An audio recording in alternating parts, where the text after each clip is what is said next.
Welcome to Penrose Learning, where we make understanding easy.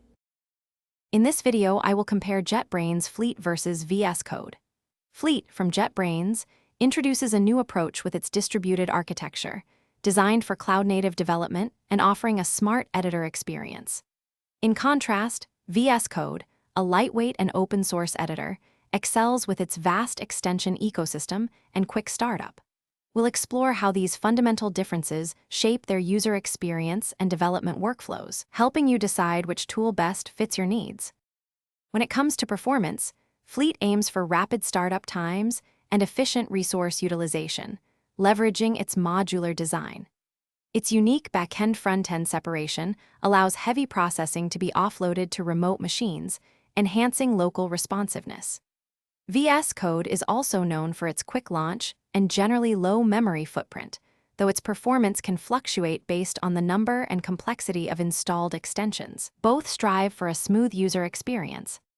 Regarding features, Fleet integrates JetBrains' renowned intelligent code assistance, refactoring tools, and robust debugging capabilities directly into its editor.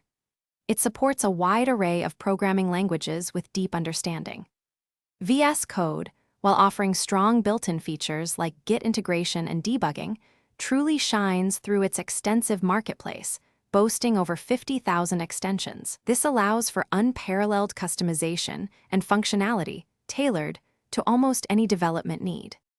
For collaboration and remote development, Fleet is built from the ground up with these concepts in mind, offering a seamless experience through its distributed architecture.